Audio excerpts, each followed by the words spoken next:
장 1절에 있는 말씀 함께 말씀을 읽도록 하겠습니다. 그리스도께서 우리를 자유롭게 하려고 자유를 주셨으니 그러므로 굳건하게 서서 다시는 종의 멍에를 매지 말라. 아멘.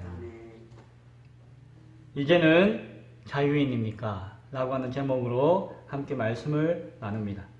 지난주에 설교 제목이 뭔지 혹시 기억하시나요? 지금 잘 모르겠는데요. 예, 지난주에 못 오셨잖아요. 맞죠? 어디 가신다고. 지난주 설교 제목은 아직도 노예입니까? 라고 하는 제목으로 말씀을 나누었습니다. 아직도 노예입니까? 우리가 자유인이 되었음에도 그 자유의 의지와 인격을 가지고 하나님을 참으로 예배하고 있습니까? 라고 하는 질문을 던졌던 말씀이었습니다. 그리고 오늘은 이제는 자유인입니까? 라고 하면서 이어서 다시 한 번 더 그 말씀을 상기하기를 원합니다. 지난 한 주 가운데 말씀을 준비하고 기도하는 가운데 뉴스가 크게 두 가지가 제 마음에 탁 걸렸습니다. 무엇인가 하나는 화요일인가요? PD수첩이라고 하는데 혹시 보셨나요? 못 보셨죠? PD수첩이라고 하는 데서 그 빛과 진리의 교회, 빛과 진리의 교회라고 하는 교회에 관한 보도가 나왔습니다. 언론에 많이 회자되고 알려졌어요. 그 제자 훈련하는데 이제 극단적으로 이제 똥을 먹으면서까지 이제 순종하는 그런 교회의 어떤 모습에 대해서 이렇게 많은 비판들이 있었거든요. 그것이 언론화되어지고 그것이 이게 이슈가 되어지면서 그 교회와 목사님에 대해서 아주 냉철하게 그리고 치밀하게 탐사 보도했던 내용이 그 PD수첩이라고 하는 프로그램 가운데 나와 있습니다. 안타까워요. 우리 교단이거든요. 우리 교단 교회였고 작은 교회가 아니고 그래도 나름 청년들이 거의 80% 이상이 청년들이 모이는 교회였기 때문에 안타깝고 저와 개인적으로도 교제가 있던 분입니다. 한 15년 전에 같이 수련회에서 만나가지고 그분은 이제 막 개척해서 막 이렇게 활동하실 때고 저는 이제 부교육자, 부목사로서 사역할 텐데 만나서 교제를 나눴던 기억이 있습니다. 그분에 대한 나름대로 추억과 기억을 가지고 있는데 최근에 이렇게 뉴스나 언론이나 이런 상황에서 이렇게 막 회자되는 것을 보니까 안타까워요. 안타깝습니다. 그 PD수첩의 그 제목이 무엇이었던 거 아니? 대변 먹이는 교회, 노예가 된 교인들이라고 하는 제목으로 보도가 되었습니다. 자세한 이야기는 생략하도록 하겠습니다. 그리고 또 하나의 뉴스가 있었는데 무엇인가 하니? 미국에서 경찰이 어떤 흑인 용의자를 체포하는 과정에서 손을 뒤로 묶고 그 다음에 바닥에 엎드리고 한 다음에 그 무릎으로 목을 꽉 눌러가지고 제압하는 장면이 영상에 찍힌 거예요. 그런데 그렇게 흑인을 탄압하는 백인 경찰의 모습으로서 문제가 될 수도 있었는데 그 흑인이 죽어버렸네요. 질식을 해서 죽어버렸어요.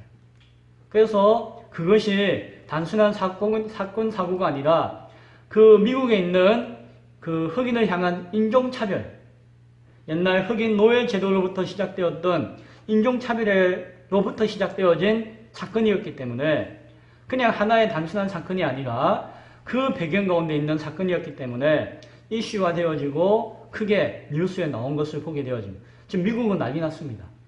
단순히 한 사람이 죽은 것이 아니라 그 저희와 그 역사적인 배경이 있었기 때문에 전국의 곳곳에서 막 시위가 일어나요. 근데 미국에는 흑인들이 시위를 벌일 때에 우리나라처럼 고상하게 하는 경우도 있고 우리도 뭐 좀 험악하게 하는 경우도 있지만 뭐 방화하기도 하고 뭐 약탈을 하기도 하고 그래서 크게 시위가 나타나는 것을 봅니다. 아마 미국이 어려움을 당할 것 같아요. 그 질병 때문에 크게 어려움 당하는 나라가 되었고 그리고 경제적으로 크게 어려운 상황이 있게 되었고 그리고 이런 작은 시위가 이번에는 작지 않을 것 같아요. 왜? 사람들이 지금 마음이 아주 어렵고 눌려있기 때문에 이것을 이것으로 말미암아 촉발되어서 더 큰 문제가 날 것 같아요. 그러면은 미국의 문제는 미국의 문제만이 아니잖아요. 전 세계의 문제가 되어지고 또 우리 한국의 문제도 되어질 수 있기 때문에 참 근심이 되어지고 걱정이 되어지기도 합니다. 노예입니까? 라고 하는 제목을 가지고 말씀을 나누고 난 다음에 그 두 가지 사건을 바라보면서 여러 가지 생각들을 하게 되었습니다. 그 문제는 여전히 우리 가운데 주어지는 숙제와 같구나. 신앙생활을 해도 정말 자유인으로서 신앙생활을 하는 것인지 아니면 또 다른 노예와 같은 모습 가운데 신앙생활을 하는 것인지 삶을 살아도 우리가 눌리고 억압받는 노예 근성에 사로잡혀 있는 문화와 현상은 있지 않은지 교회는 그것을 덮고 그것을 모른 채 하고 있는 것은 아닌지 교회의 책임을 다하지 못하고 있는 것은 아닌지 고민하는 한 주가 되었습니다. 그러는 가운데 오늘 갈라디아서의 말씀을 함께 나누게 되었습니다. 갈라디아서 5장 1절의 말씀은 갈라디아서 앞에 있는 말씀과 뒤에 있는 말씀 전체를 이게 총정리해서 대표하는 말씀이라고 해도 과언이 아닙니다. 그래서 어찌 보면은 이 말씀에 대한 구체적인 내용을 이해하기 위해서는 갈라디아서 전체에 대한 맥락과 문맥과 내용을 쭉 이해하는 가운데서 이 말씀을 보는 것이 합당할 것 같아요. 그러나 오늘 저는 이 말씀 갈라디아서 전체를 볼 수 없고 그럼에도 불구하고 오늘 주님께서 우리에게 주시는 이 한 구절을 통한 말씀이 있다고 여겨지기 때문에 그 받은 말씀의 은혜를 나누고자 합니다. 지난 시간에 말씀을 나눌 때에 그 로마 시대를 배경으로 하는 초대 교회 사회에서는 노예가 많았다고 했죠. 노예들이 많고 자유인들도 있었다라고 했습니다. 그런데 상대적으로 노예의 숫자가 훨씬 더 많았습니다. 자유인의 숫자는 적었고 심지어는 자유인이 되었어도 그들의 사는 삶의 형편이 온전치 못하기 때문에 노예보다도 못한 삶을 사는 사람들이 많았습니다. 그래서 그들은 자유인이다, 노예다라고 하는 신분의 차이는 있었지만, 신분의 구별은 있었지만, 그 삶의 문제에 있어서는 여전히 큰 차이가 나지 않을 뿐더러 여전히 옛날 노예와 종의 멍에를 메고자 옛날 종의 노예의 삶으로 돌아가고자 했던 그런 욕구와 의지들이 자유인임에도 불구하고 많이 있었던 것을 보게 되어집니다. 그래서 자유로운 의지의 인격으로서 오네시모라고 하는 제자가 옛 주인인 빌레몬에게 찾아가서 주인의식을 그 자유의지의 회복을 얻기를 소원하는 마음 가운데 사도 바울이 빌레몬서라고 하는 편지를 기록하였다라고 하는 말씀을 지난 시간에 나누었습니다. 그런데 또한 우리가 생각할 것은 그러면은 노예나 자유인이나 큰 차이가 없었기 때문에 모든 사람들이 다 노예로만 살고자 했을까요? 그것은 아니었어요. 노예임에도 불구하고 어떻게 해서든지 자유인이 되고자 몸부림치는 사람들도 있었다는 것이에요. 그리고 노력하는 사람도 있었다는 것입니다. 그리고 해방이 되어서 자신의 신분이 속량되어서 자유인이 된 것에 대해서 너무 기뻐하고 감사하는 사람들도 물론 적지 않이 있었다는 것이에요. 그 사실을 우리가 간과할 수는 안 될 것입니다. 그 당시에 그러면은 노예가 자유인이 되었을 때에 자유를 얻게 되었을 때에 왜 무엇이 좋았을까요? 무엇 때문에 그들은 자유인이 되고자 애쓰고 몸부림쳤을까요? 세 가지 정도를 생각할 수 있는데 하나는 무엇인가 하니 일단 나는 노예가 괜찮은데 부모로서 내 자식이 노예가 되는 것은 원하지 않았다는 것이. 나는 그냥 이래 살다가 죽지 뭐 이래 살다가 끝내지 라고 살 수가 있는데 이런 노예의 삶을 내 자식과 자식이 똑같이 살아서는 안 되겠다는 생각을 했다는 것이에요. 내가 자유인이 되어지면은 내 자식은 더 이상 노예가 아닙니다. 당시의 법으로는 그 아버지가 부모가 노예의 삶을 살았다 하더라도 그가 자유인이 되어지고 난 다음에는 더 이상 그 자식에게는 너의 아버지가 부모가 노예였다라고 이야기할 수 없다. 그렇게 이야기해서는 안 된다라고 하는 법이 있을 때요.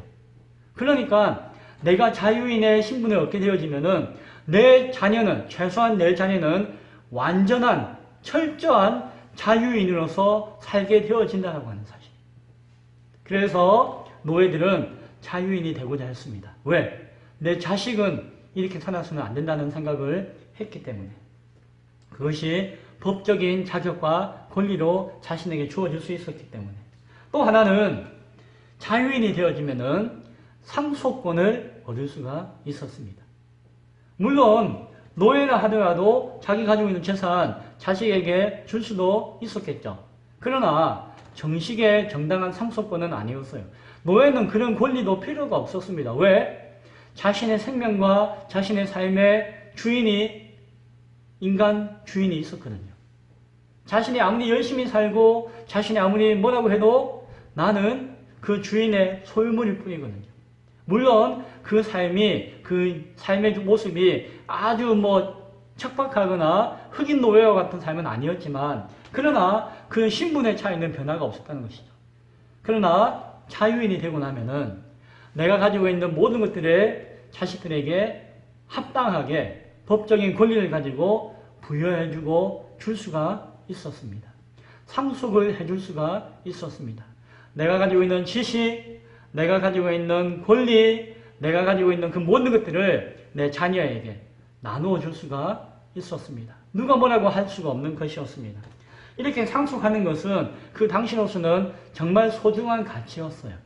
따라서 그 당시에는 입양의 문화가 많았는데 뭐 때문인가 하니 자식이 없기 때문에 자신의 모든 것을 상속하는 상속자가 있는 것이 나에게는 큰 영광이고 기쁨이고 복이라고 하는 그런 의식이 있었는데 어떤 사람에게는 아들이 없기도 하고 자식이 없어가지고 상속자가 없었다는 것이에요.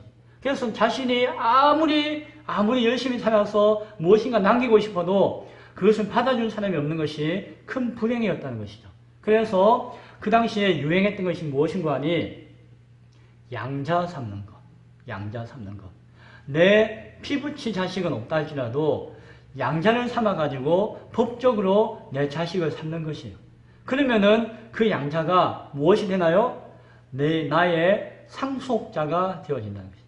나의 모든 것을 승계받는 상속자가 되어진다. 그것은 상속해주는 사람으로서의 기쁨이고 영광이고 그것을 없는 사람은 참 부끄러운 인생이다라고 하는 모습이 그 당시에 있었기 때문에 양자로 입양하는 문화가 당시에 많았다고 합니다. 그것을 누가 할 수 있었다고요? 자유인이 할 수가 있었다라고 하는 것이죠. 또 하나는 자유인에게는 성숙과 성장의 변화가 가능했습니다.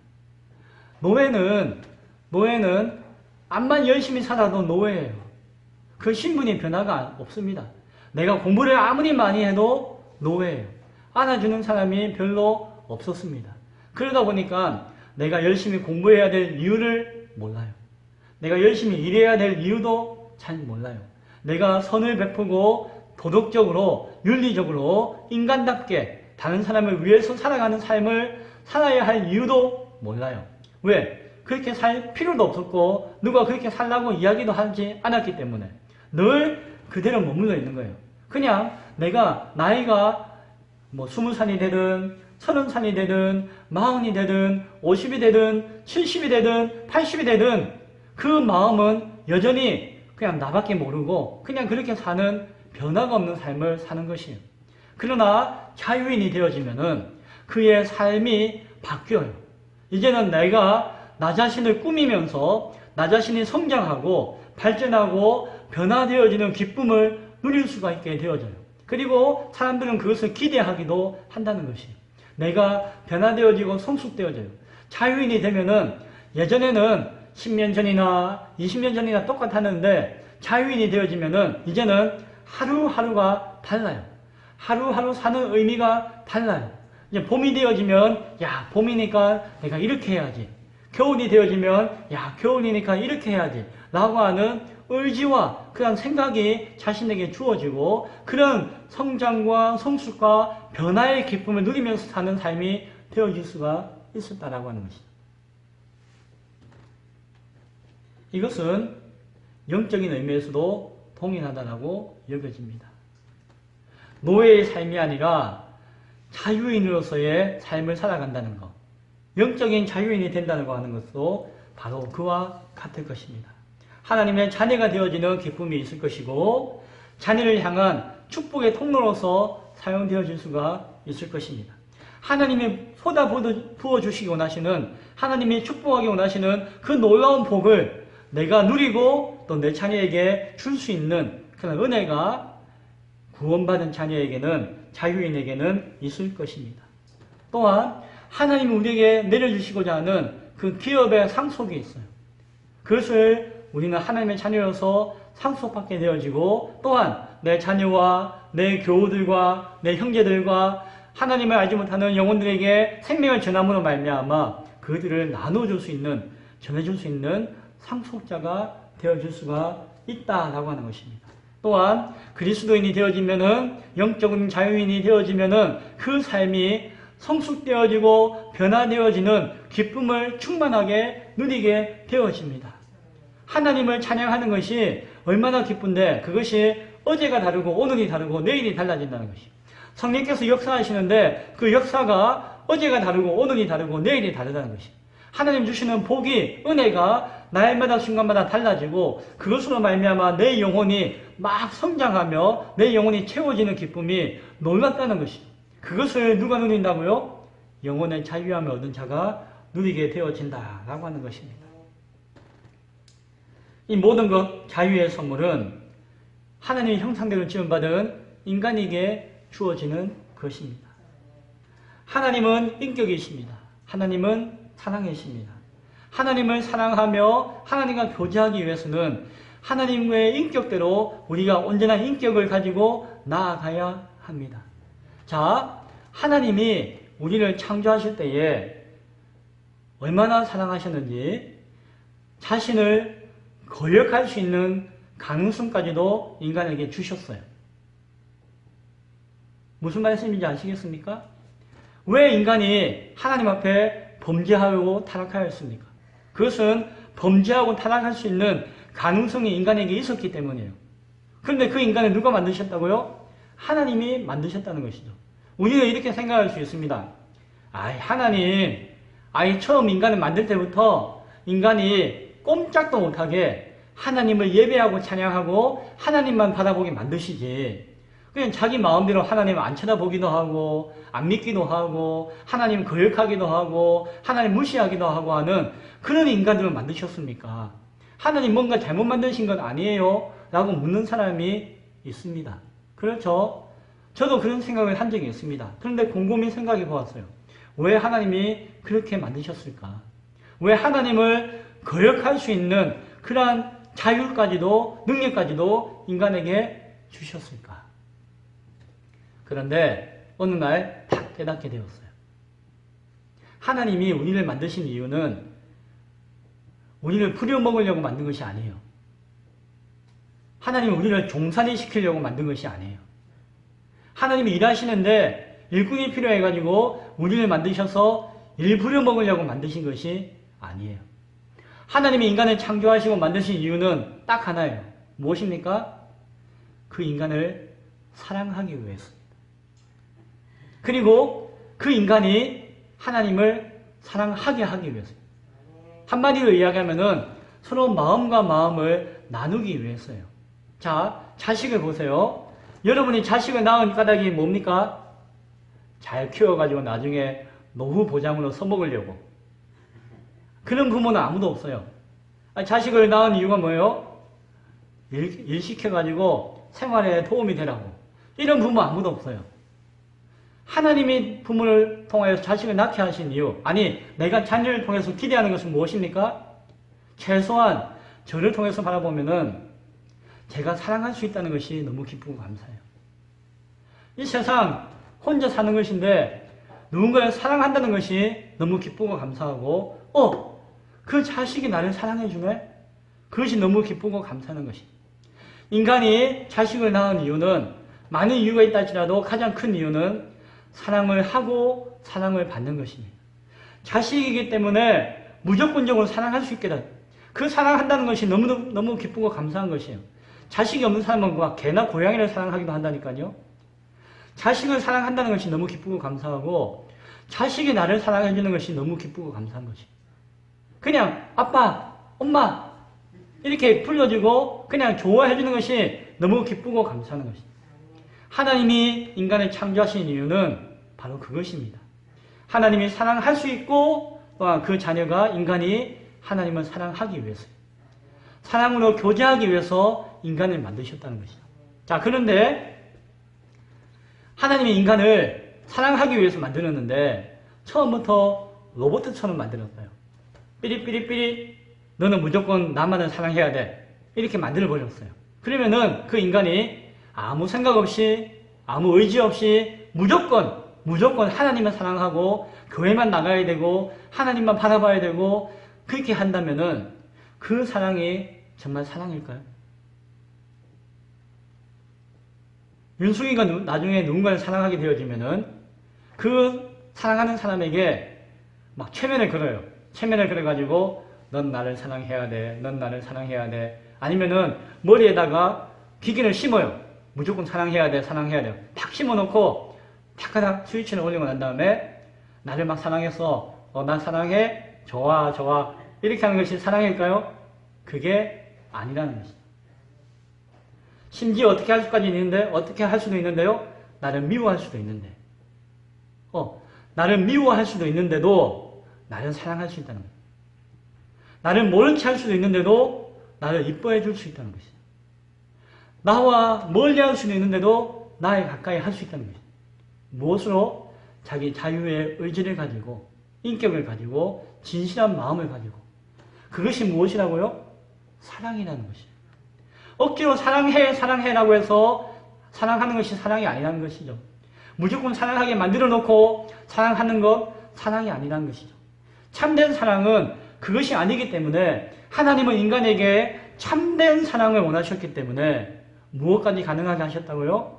하나님을 거역할 수 있게까지도 가능하게 하셨다는 것입니다. 하나님이 인간을 미워서가 아니라 인간을 덜떨어지게 만들어서가 아니라 인간을 가장 완전하게 사랑하게 하기 위해서 그렇게 만드셨다라고 하는 것이죠. 우리에게 자유가 주어졌다는 것, 그것은 너무나도 귀하고 감사한 것입니다. 그 가운데서 하나님을 정말 사랑할 수 있기 때문입니다. 우리는 하나님을 사랑하지 않을 수도 있습니다. 그렇죠? 그러나 하나님이 나를 기뻐하시고 나를 즐거워하시고 나를 사랑하시고 나와 함께 하시는 그 은혜가 너무 감격하여서 누가 뭐라고 안 했는데 그냥 감사합니다. 하나님 감사합니다. 하나님 고맙습니다. 하나님 사랑합니다라고 말할 수 있다는 것이죠. 누가 시켜서가 아니라 내 의지와 마음을 가지고. 지가 역시 그렇습니다. 지금이에요. 아멘. 그렇죠. 예. 그렇죠. 하나님 아버지. 하나님 사랑하십니까? 예. 아멘. 하나님 아버지 사랑합니다. 아멘. 예. 그 고백을 들으시기 원해서 하나님 우리에게 자유를 주셨어요. 이제 지가 2번 왔는데요. 이제 점점 더 사랑하게 되실 거예요. 그래가지고 아무것도 몰라요. 지금 아무것도 몰라요. 지는. 알면 알수록 하나님을 더 사랑하게 되어질 것입니다. 네. 그리고 목사님 말씀하시는 게 어떻게 좋으신지요. 그것도 하나님 주시는 은혜인 줄로 믿습니다. 예. 아멘. 자, 그런 마음 가운데 우리 하나님의 뜻을 알아요. 하나님이 왜 우리에게 자유를 원하시는가? 왜 하나님은 우리에게 자유하기를 원하시는가를 알아야 됩니다. 하나님은 우리의 노예로 살기를 원하지 않으셔요. 자유인으로 살기를 원하십니다. 왜? 그것이 참된 믿음과 사랑과 교제의 근원이기 때문에 그러합니다. 오늘 이 본문에서는 그런 의미 가운데 핵심적인 내용을 우리에게 전달해 주고 있습니다. 4가지의 내용을 제가 나누고자 하는데 하나는 하나님 입장에서 2가지 이야기를 할 것이고 하나는 우리 입장에서 2가지 이야기를 할 것입니다. 자, 무슨 이야기를 하는지 들어보시기 바랍니다. 첫 번째, 주님의 입장에서 주께서 말씀하셨습니다. 무엇입니까? 주님께서 우리를 자유하게 하셨다라고 하는 것입니다. 하나님이 우리를 자유하게 하셨다. 하나님이 우리를 해방시켜 주셨다라는 이야기를 먼저 하고 계십니다. 다시 말하면 무엇인가 하니 하나님이 우리를 자유의 신분을 주셨다. 자유하는 자의 신분을 주셨다라는 것입니다. 인간은 죄인이었습니다. 인간은 죄인이었습니다. 하나님을 떠나 있는 자였습니다. 하나님을 거역할 수 있는 가능성까지 주셨는데 마귀의 꼬임에 빠져서 하나님을 거역하고 말았습니다. 인간이 죄를 지은 것은 해결할 수가 없었습니다. 인간이 지은 죄를 해결하기 위한 방법은 딱 하나가 있었는데 그 죄의 값을 지불하는 것이었습니다. 그런데 인간이 지은 그 죄의 값을 지불하기 위해서는 생명이 필요했는데 누구의 생명이 필요했는 거니? 인간의 생명이 필요했습니다. 그런데 아무 인간의 생명이나 필요한 것이 아니었어요. 그 죄의 값을 지불하기 위해서는 죄가 없는 생명이 필요했습니다. 그래서 내가 부모가 죽어서 자신의 죄값을 살리고자 하는데 그렇게 할 수 없다는 것이에요. 왜요? 그 부모가 죄인이기 때문에. 하나님은 인간을 살리고 싶었습니다. 왜? 죄를 지으면은 죽을 수밖에 없었기 때문에. 죄를 지으면 죽을 수밖에 없었기 때문에 하나님이 인간을 너무너무 사랑하여서 만드셨잖아요. 인간이 그냥 죽게 할 수가 없잖아요. 그래서 하나님은 인간을 살리기 위해서 하나님의 생명을 내어놓으셨습니다. 부모가 자식을 위해서 생명을 내어놓듯이 자식을 살리기 위해서 부모가 내 생명 거두어 가십시오라고 하는 마음과 같이 하나님은 인간을 살리기 위해서 죄 없는 희생의 제물이 되기 위해서 이 땅에 인간의 몸으로 오셨습니다.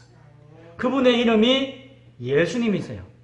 예수님은 하나님이시지만 인간의 죄값을 지불하시고 인간을 살리기 위해서 죄 없이 인간의 몸을 입고 오신 완전하신 인간이신 분이 예수님이세요. 따라서 하나님께서는 예수님께서 십자가에 달려 죽으실 때에 피 흘리실 때에 그 죽으신 생명의 값, 그 피 흘린 값을 통하여서 저와 여러분을 노예에서 죄의 노예에서 자유인이 되게 하셨습니다. 우리의 죄의 문제를 다 깨끗하게 없다라고 여겨 주셨습니다. 하나님은 우리가 죄인이었는데 이제는 너는 의인이다 라고 이야기해 주셨어요. 왜요? 예수님이 내 죄로 말미암아 십자가에 달려 죽었다고 하는 것을 내가 알기 때문에. 우리 장봉영 어르신이 그렇게 믿습니다 라고 했을 때에 하나님께서 어르신의 모든 죄를 사하시고 이제는 옛날에는 죄의 노예였는데 이제는 의인으로서 자유롭게 하셨다는 것입니다. 그래서 우리를 자유케 하신 자유의 신분을 주신 하나님의 은혜가 우리 가운데 있음을 믿으시기 바랍니다. 그래서 우리는 로마서나 갈라디아서나 요한복음에서는 하나님께서 자유롭게 하셨다라고 하는 말씀을 계속해서 반복해 주시는데 무엇으로 자유롭게 하셨는가 하니 율법에서 자유롭게 하셨다. 내가 막 뭘 잘해야지 구원 얻는 것이 아니라 예수를 믿으면 구원받게 되어진다. 그리고 저주와 원망에서 자유롭게 하셨다. 이제는 내가 죽으니까 아이고 하고 원통하고 원망한 것이 있었는데 이제는 내가 자유인이 되었으니까 원망하지 않고 저주하지 않게 되었다는 것입니다. 옛날에는 죄로 말미암아 하나님의 심판을 받게 되었는데 이제는 심판도 받지 않는 자가 되었다는 것이에요. 옛날에는 어떻게 되었다고요? 죽어요. 영원히 죽어요. 영원히 멸망당할 수밖에 없었는데 이제는 하나님께서 우리를 자유하게 하심으로 말미암아 영원한 생명을 얻게 되었다라고 성경은 이야기합니다. 아멘 하신 어르신에게 그러한 생명이 있는 줄로 믿습니다. 네, 아멘. 두 번째, 하나님 이 땅에서 두 번째 우리에게 주시는 말씀은 하나님께서 우리를 자유를 소유하고 누리게 하셨다는 것입니다. 자, 그것은 자유의 능력입니다. 자, 하나님이 우리를 자유하게 하셨잖아요. 우리를 구원하셨잖아요. 자유의 신분을 주셨는데 자유롭게 했다라고 끝나지 않아요. 우리를 구원하시는 것으로 끝나지 않고 무엇까지 주시는 거 아니? 자유의 능력도 주셨어요.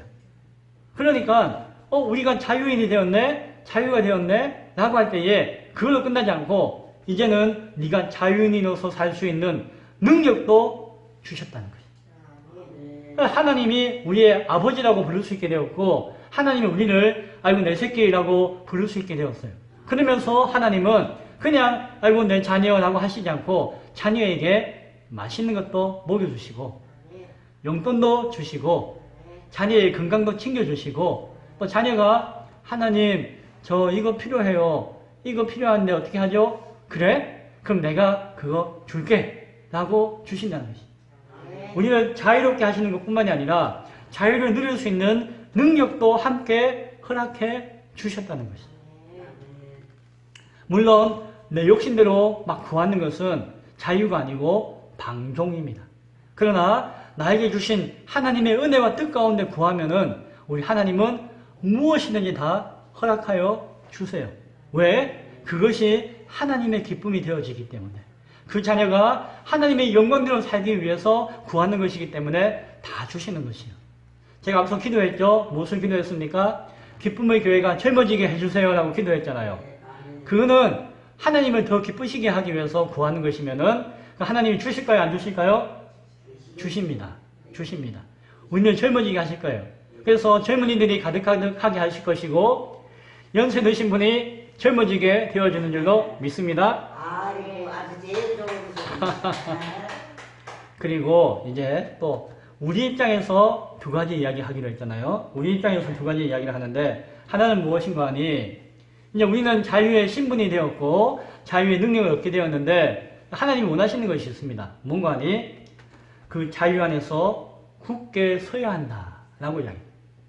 자유 안에서 굳게 서야 한다. 그것은 수동적이고 우선적인 자유의 지킴입니다. 이 자유를 지켜야 된다는 거예요. 하나님 우리를 자유롭게 하셨고 자유의 능력을 주셨으니까 우리가 어떻게 해야 된다고요? 그 자유를 지켜야 한다는 거예요. 그 자유 가운데 굳건하게 서야 한다라고 하는 것입니다. 그러기 위해서는 앞서 기도했죠. 성경 말씀 가운데 우리가 하나 되어지자고 했잖아요. 말씀을 읽고 묵상하고 깨닫고 이 말씀대로 살고자 하는 믿음이 고백이 우리 가운데 있어야 됩니다. 하나님이 우리에게 자유를 주셨고 자유의 능력을 주셨기 때문에 우리가 그 자유를 지켜야 되는데 그 자유를 지키기 위해서는 어떻게 해야 된다고요? 말씀을 듣고 읽고 생각하고 묵상하고 기도하는 것을 우리가 붙들고 행해야 된다는 것이죠. 그래야지 우리가 그 자유를 지킬 수가 있다는 것이죠. 그 자유를 누릴 수가 있다는 것이죠. 따라서 그리스도인이 자신에게 주어진 생명과 삶 속에서 성실하고 정직하고 충실해야 되는 이유가 거기에 있습니다. 하나님이 나에게 생명 주셨고 자유 주셨고 시간 주셨는데 아무렇게나 흥청망청 살아가서는 안 된다는 것이죠. 또한 오늘 이 말씀은 시편 1편에 있는 말씀과도 같습니다. 1편 2절과 3편에서는 이와 같이 이야기합니다. 자유 안에 굳게 서기를 원하는 자에게 복 있는 사람이다라고 칭하시면서 오직 여호와의 율법을 즐거워하여 그의 율법을 주야로 묵상하는도다. 그는 시냇가에 심은 나무가 철을 따라 열매를 맺으며 그 잎사귀가 마르지 아니함 같으니 그가 하는 모든 일이 다 형통하리로다. 이것이 무엇이라고요? 자유 안에서 굳게 서고자 하는, 서야 하는 자를 향한 하나님의 뜻입니다. 복 있는 사람이다. 그 자유로운 영혼을 복 있는 사람이다라고 말씀하시는 것이에요. 하나님 말씀을 붙들어야 돼요. 그리고 그 말씀에 따라서 열매를 맺어야 되는 거예요. 선을 베풀고 선한 열매를 맺어야 돼요. 그리고 그 가운데서 내 삶의 모든 것들이 형통하는 것들을 경험하고 고백하고 증가할 수가 있어야 할 것입니다. 또한 우리 입장에서 두 번째 말씀이 있는데 의미가 있는데 그것은 무엇인가 하니 다시는 종의 멍에를 매지 않아야 합니다. 다시는 종의 멍에를 매지 않아야 합니다. 이것은 적극적이고도 최종적인 자유를 지키는 것입니다. 우리가 노예에서 자유인이 되었습니다. 우리는 더 이상 노예의 멍에를 메고 살아갈 이유가 없습니다. 그런데 예전의 습관, 예전의 모습, 예전에 먹고 사는 문제에 매여가지고 내가 자유인임에도 불구하고 그것을 다시 되돌아가고자 하는 마음이 있다는 것이에요. 로마 시대에 노예들도, 자유인들도 있었고, 영적으로 거듭난 믿음의 자유인들에게도 그런 마음이 주어질 수가 있다는 것입니다. 언제요? 내가 질병 들었을 때. 평소에는 신앙생활 잘합니다. 평소에는 자유롭게 삽니다. 그런데 아플 때는 마음이 막 쪼그라들어요. 막 힘이 없고 막 그러면은 마음이 쪼그라들어가지고 아이고 하나님이 왜 나를 이렇게 아프시게 하시나 라고 하면서 하나님을 원망하기도 하고 그 마음이 옛날 노예의 습관으로 돌아갈 수가 있습니다. 다시 종의 멍에를 메고자 할 수가 있습니다. 정신적으로 고통이 와요. 갑자기 막 집안에 사고가 나고 문제가 생기고 무슨 자식에게 사건이 일어나요. 그것은 내가 감당해야 될 시험일 수 있지만 그것을 가지고 막 하나님을 원망하기도 하고 불평하기도 하고 내 믿음을 의심하기도 하는 경우도 생길 수가 있습니다. 또한 악한 영이 거짓말할 때가 있어요. 악한 영이 와가지고 하나님 안 계시다. 당신 지금 아프잖아. 봐, 하나님 모른 체 하는 거야. 당신 자식에게 문제가 있지? 봐, 하나님이 안 계신 거야. 라고 하면서 거짓말하는 자가 우리 귀에 속삭일 때가 있습니다.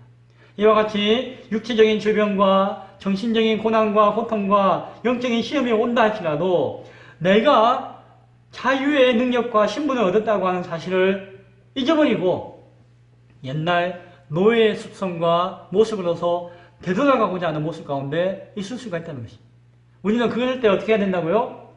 다시금 종의 멍에를 매지 않아야 한다는 겁니다. 그럴 리가 없고 하나님은 여전히 나를 사랑하시고 나는 다시금 죄의 습성으로 돌아가지 않겠다라고 하는 시험에 들지 않겠다라고 하는 강한 확신과 다짐과 의지의 노력이 우리에게는 필요하고 하나님 나를 지켜주세요. 나를 도와주세요. 라고 하는 간절한 기도가 우리에게는 필요하다라고 하는 것입니다. 시편 1편에서 1절에서 이와 같이 이야기하죠.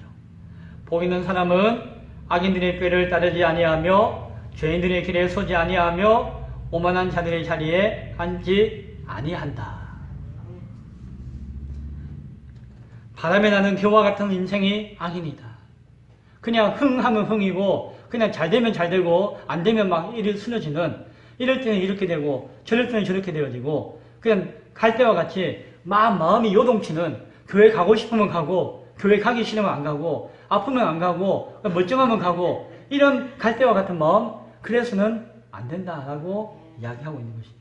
그러면은 나중에 망한다라고 시편은 기자는 이야기하고 있는 것입니다. 우리는 자유인입니다. 하나님이 핏값 주고 사신 자유인입니다. 자유의 신분을 주셨고 자유의 능력을 주셨고 자유를 지킬 수 있는 의지도 우리에게 주셨습니다. 그리스도께서 우리를 자유롭게 하려고 자유를 주셨습니다. 그러므로 굳건하게 서서 다시는 종의 멍에를 매지 않을 수 있기를 바랍니다.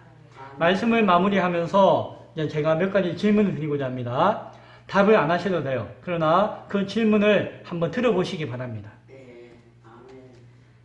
아직도 노예입니까? 이제는 자유인입니까? 생각해 보시기 바랍니다. 자유로운 의지에 인격으로 신앙하고 있습니까? 아니면 누군가 시키기 때문에 억지로 신앙하고 있지는 않습니까? 왜 똥을 먹어야 하고 공동묘지에 가야 하고 극기 훈련을 해야지 바른 신앙이라고 생각하십니까? 우리는 예수님의 제자가 되길 원하십니까? 사람의 제자가 되기를 원하고 있습니까? 그 복음만으로 충분합니까? 아니면은 또 다른 열심과 노력과 수행이 우리에게는 필요하겠습니까? 하나님의 나라와 의와 진리를 위해서 하나님의 교회와 영광을 위해서 살고 계십니까? 아니면 내 가정과 내 교회와 내 헌신과 내 헌금이라고 이야기하면서 내 만족을 위해서 신앙생활을 하고 계십니까? 대형 교회 가운데서 종으로 살기를 원하십니까? 작은 교회 가운데 주인으로 살기를 원하십니까? 아직도 세상과 사람의 노예입니까? 혹은 돈의 노예는 아닙니까? 돈이 인생의 전부는 아니지만 그러나 대부분이다라고 이야기하면서 따라가고 있지는 않습니까? 내 삶의 주인이 나입니까? 아니면은 나에게 생명 주신 하나님이십니까? 하나님의 말씀에 순종하는 하나님의 종이 될 수 있기를 간절히 축원드립니다. 아멘. 기도하겠습니다.